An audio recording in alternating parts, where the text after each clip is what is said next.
உங்க முன்னாடி அந்த வார்த்தையை சொல்றதுக்கெல்லாம் எனக்கு எந்த தகுதி இல்லை, மன்னிக்கணும். நீங்க ரொம்ப ஒரு அழகான பாட்டு கேட்டிருக்கீங்க, திறமைசாலிகளா இருக்கலாம். ஆனா நிஜ வாழ்க்கையில எல்லாருமே வந்துட்டு அவங்கவங்க அம்மா அப்பாவுக்கு பிள்ளை. ஸோ எஸ், அவர் சொன்ன மாதிரி தான் பல படங்கள் அவர் பண்ணியிருந்தாலும் இந்த படத்தில் வந்து ஒரு கம்ப்ளீட் ஹீரோவாகவே நடிச்சிருக்காரு. முதல் படம் அப்படின்னு சொல்லலாம். ஏன்னா யூஸ்வலி அவரை நிறைய வில்லனாக தான் நம்ம பார்த்துருப்போம். பட் நிஜத்தில் பார்த்தீங்கன்னா நிறைய நல்ல விஷயம் செஞ்சுருக்காரு. ரொம்ப சைலண்ட்டாக பண்ண one of the finest actor அப்படின்னு சொல்லலாம். ஸோ இதை தொடர்ந்து I would like to call அப்பான் கல்பனாக்கா to share few words please, and அவர் experience also working with Daniel Balaji sir.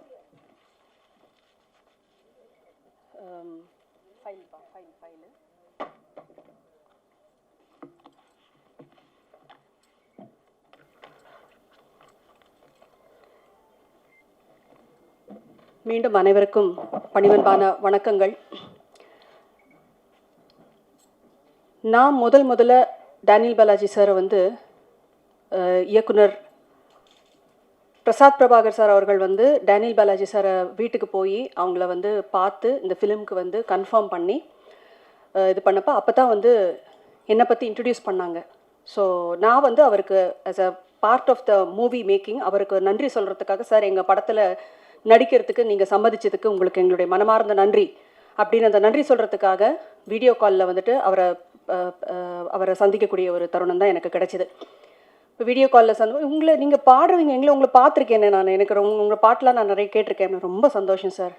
சரி எவ்வளோ பாடுறீங்க, நான் கேட்குற பாட்டு உங்களால் பாட முடியுமா அப்படின்னாரு. சார் கண்டிப்பாக சொல்லுங்கள் சார், தெரிஞ்சால் கண்டிப்பாக இப்போவே பாடுறேன் சார் அப்படின்னு. அவர் முதல்ல என்கிட்ட கேட்டது, நம்ம தண்ணீர் படத்தில் வர எம்எஸ்வி சார் அவர்கள் இசையமைத்த சுசிலாமா அவர்கள் பாடிய கண்ணான பூமகனே கண்ணுரங்கு சூரியனே அப்படிங்கிற பாட்டு உங்களுக்கு தெரியுமான்னு கேட்டார். ஆக்சுவலாக அந்த பாட்டு வந்து நான் நிறைய கேட்டு வளர்ந்துருக்கேன், ஆனால் பாட்டு வந்து எனக்கு பாடம் இல்லை, பாடுறதுக்கு எனக்கு பாடம் இல்லை. நான் சொன்னேன், சார் மன்னிக்கணும், நீங்கள் ரொம்ப ஒரு அழகான பாட்டு கேட்டிருக்கீங்க, ஆனால் வந்து இந்த பாட்டை நான் கற்றுக்கிட்டு ப்ராக்டிஸ் பண்ணிவிட்டு உங்களுக்கு கண்டிப்பாக நான் வந்து நேர்லேயே வந்து உங்களுக்கு நான் பாடி காமிக்கிறேன் அப்படின்னு சொன்னேன். அப்படியா, சரி வேற ஒரு பாட்டு சொல்கிறேன், அது பாட முடியுமா அப்படின்னாரு. என்ன பாட்டு சார் சொல்லுங்கள். சிங்கார வேலனே தேவா பாட தெரியுமான்னு கேட்டார். அது நல்லா தெரியும் சார் சொல்லிட்டு உடனே வீடியோ காலில் வந்துட்டு நான் சிங்கார வேலனே தேவா பாடினேன். பாடி முடிச்சு அவருக்கு ரொம்ப சந்தோஷமாக இருந்தது. அதாவது நான் அவருடைய பேக்ரவுண்டில் என்ன, அவர் எப்பேற்பட்ட ஒரு நடிகர், திறமைசாலி, அதில் எந்த ஒரு மாற்று கருத்துமே கிடையாது. பயங்கரமான திறமைசாலி. சினிமா நுணுக்கங்களை பற்றியும் நடிப்பு திறன்களை பற்றியும் ஸ்க்ரீன் ஸ்பேஸை எப்படி வந்துட்டு, ஏன்னா பாலாஜி சார் வந்து ஒரு ஸ்க்ரீனில் வராருனாவே கம்ப்ளீட்டாக கேப்சர் பண்ணிவிடுவார். அது நெகட்டிவிட்டி ரோலாக இருக்கட்டும் எதுவாக இருக்கட்டும், மோஸ்ட்லி அவர் நடித்ததெல்லாம் வில்லன் கேரக்டர்ஸ் தான். அதை வந்தாலே நான் அந்த கண்ணுக்கு அவ்வளோ பவர் இருக்குது. அதுதான் முக்கியமாக சொல்லுவாங்க, ஒரு நடிகருக்கு வந்து கண்ணு பேசணும் அப்படின்னு சொல்லுவாங்க, நான் பெரியவங்க சொல்லி கேள்விப்பட்டிருக்கேன்.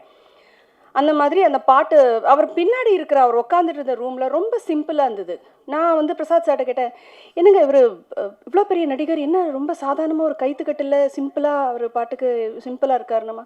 அவர் இருக்கிற இடமும் அப்படி தான் இருக்குது, அவர் வாழ்ந்துட்டு இருக்கிற வாழ்க்கையும் அப்படி தான் இருக்குது. ஏன்னா யதார்த்தமான ஒரு வாழ்க்கை. ஏன்னா ஸ்க்ரீனில் எல்லாரும் பெரிய ஸ்டால்வாட்ஸாக இருக்கலாம், திறமைசாலிகளாக இருக்கலாம், ஆனால் நிஜ வாழ்க்கையில் எல்லாருமே வந்துட்டு அவங்கவுங்க அம்மா அப்பாவுக்கு பிள்ளை, கணவருக்கு மனைவி, மனைவிக்கு கணவன், பிள்ளைங்களுக்கு தாய் தகப்பன், இவ்வளோதான் ஒரு குடும்பம். ஒரு ஹியூமன் பீயினோட லைஃபே ரிவால்வ் ஆகிறது இவ்வளோக்குள்ளே தான்.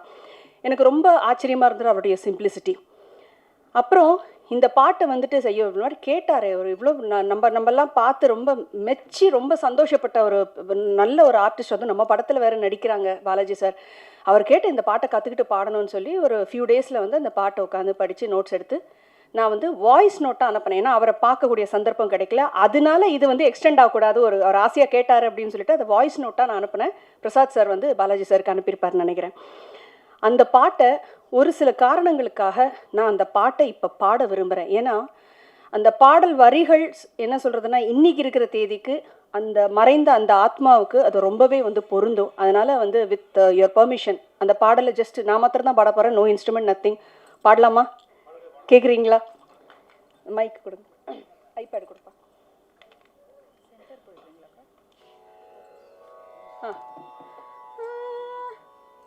சென்டர் பிரச்சனை இல்லைடா.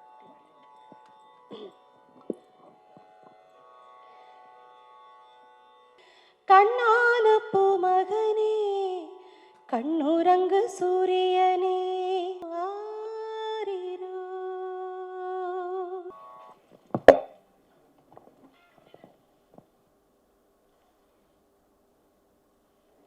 வாழ்க்கையில் வந்து ஒரு சிங்கருக்கு வந்து பாடகர்களுக்கு வந்து இன்னும் நான் வந்து இந்த தமிழ் மண்ணில் பிறந்த ஒரு பொண்ணு.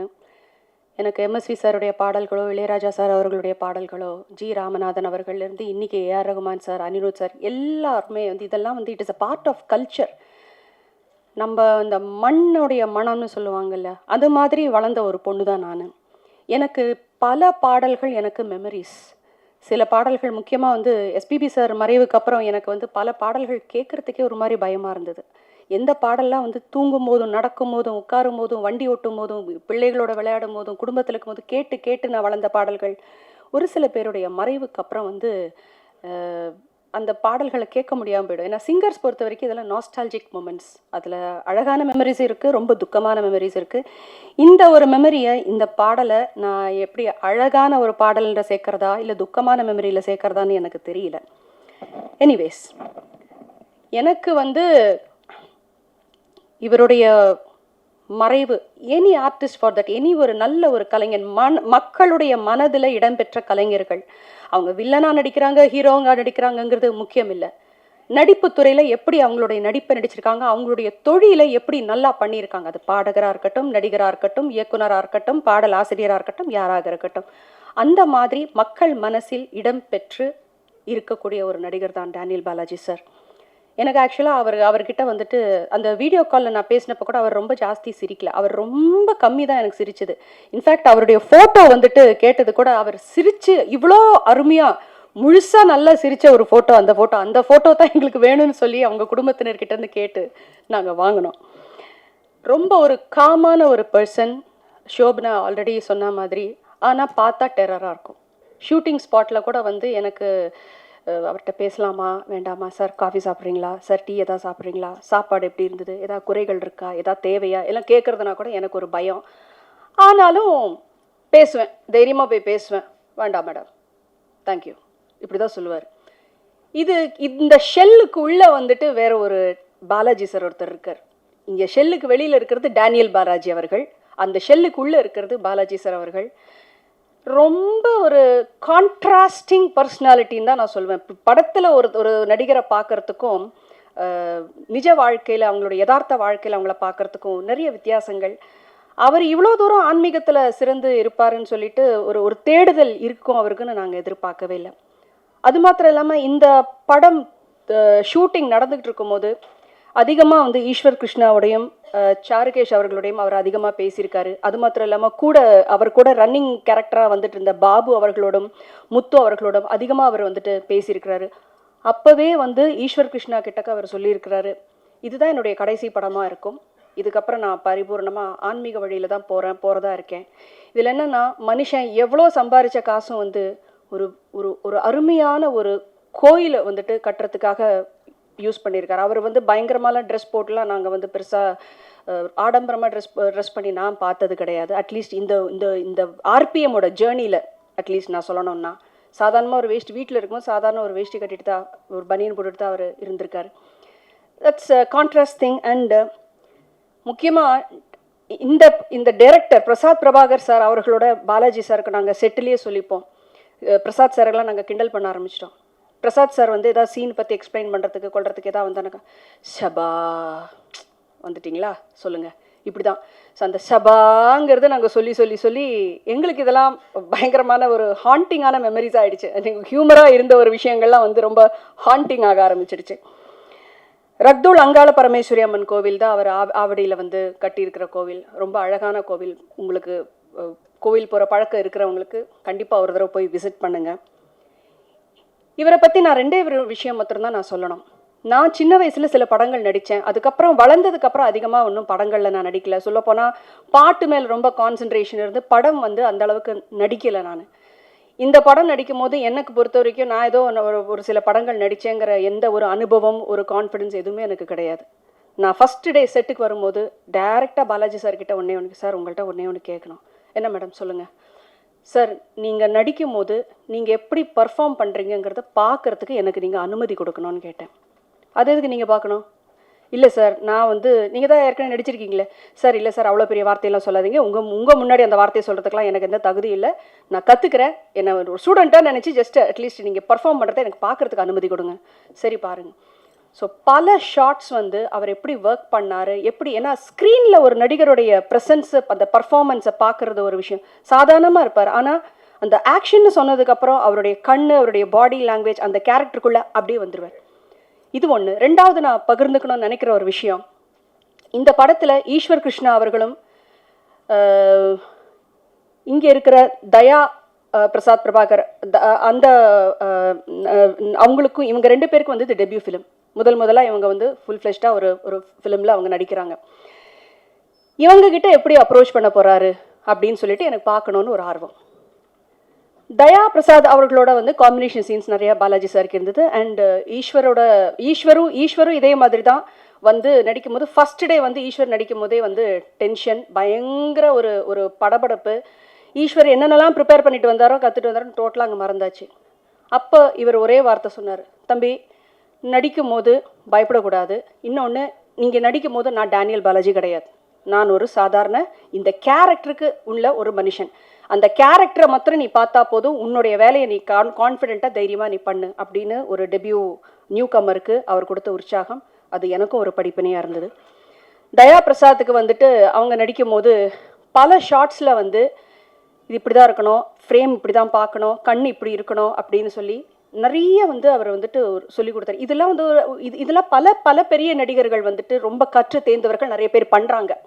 ஆனால் இது சில பேர் வந்துட்டு நான் இதுக்கு இது தலையணும், அவங்க எப்படின்னா அவங்க ஃபிலிம் அவங்க நடிக்கிறாங்க எப்படின்னா போட்டோன்னு சில பேர் இருக்காங்க. ஆனால் அந்த ஒரு பர்ஃபார்மன்ஸ் கொடுத்து, இப்போ ஈஸ்வர் கிருஷ்ணாக்கும் சரி தயாக்கும் சரி அவங்க இந்த படத்தில் நல்லா பர்ஃபார்ம் பண்ணியிருக்காங்கன்னு ஒரு பேர் வரணும்னா அதில் 50% வந்து டேனியல் பாலாஜி சாருக்கு போகும் தான் சொல்லுவேன், 50% டைரக்டர் சார் அவருக்கு போகும். ஸோ இந்த விஷயங்கள் அதுவும் இல்லாமல் இந்த படம் வந்துட்டு it's a suspense thriller. Daniel Balaji சாருக்கு வந்து உங்களுக்கு எவ்வளோ தூரம் தெரியும் தெரியல, லேஸில் ஒரு ஸ்கிரிப்டை அவர் ஒத்துக்க மாட்டார். லேஸில் ஒரு ஸ்கிரிப்டை கன்வின்ஸே பண்ண முடியாது. அதுவும் இல்லாமல் இந்த க்ரைம் சஸ்பென்ஸ் த்ரில்லர் மாதிரி இருக்கிற மூவிஸை 1008 லாஜிக் இருக்கணும், ஒவ்வொரு சீனுக்கும் அந்த கதை மூவ் ஆகிற விதங்கள் எல்லாத்துக்குமே அந்த லாஜிக் இருக்கணும். அதில் பிரசாத் பிரபாகர் சார் வந்து ரொம்ப அழகாக கதையை விவரித்து அவருடைய கதாபாத்திரத்தினுடைய தன்மை என்ன ஏதுன்னு ஃபிலிமை பற்றி ரொம்ப கரெக்டான கன்ஸ்ட்ரக்ஷன், அந்த ஒரு ஃப்ரேம் ஒர்க்கு கரெக்டாக கொடுத்து, அதுக்கப்புறம்தான் பல மீட்டிங்குங்களுக்கு அப்புறம்தான் வந்து பாலாஜி சார் வந்து இந்த படத்தை வந்துட்டு நடிக்கிறதுக்கு ஒத்துக்கிட்டாரு.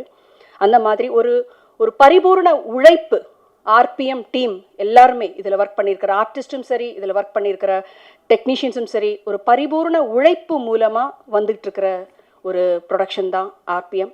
இந்த திரைப்படத்துக்கு உங்கள் எல்லாருடைய பேராதரவும் ஆசீர்வாதமும் நல்ல குட் விஷஸும் எங்களுக்கு என்றைக்குமே இருக்கணும். இன்னும் மேலும் மேலும் உழைக்கிறதுக்கு எங்கள் டீம் நாங்கள் தயாராக இருக்கோம். மேலும் மேலும் நல்ல ஆப்பர்ச்சுனிட்டிஸ் இந்த படத்தில் நடித்தவங்க ஒர்க் பண்ணவங்க எல்லாருக்குமே இன்னும் வாழ்க்கை இன்னும் நல்லபடியாக உயரணும் அப்படின்னு சொல்லிட்டு நான் மனசார வேண்டிக்கிறேன். அது மாத்திரம் இல்லாமல் இன்றைக்கி நாள் வந்து அவர் இறந்த நாளாக இருக்கலாம், ஆனால் இன்றைக்கி ரொம்ப விசேஷம். இன்றைக்கி சூரிய கிரகணம் இப்போ நடந்துக்கிட்டு இருக்குது.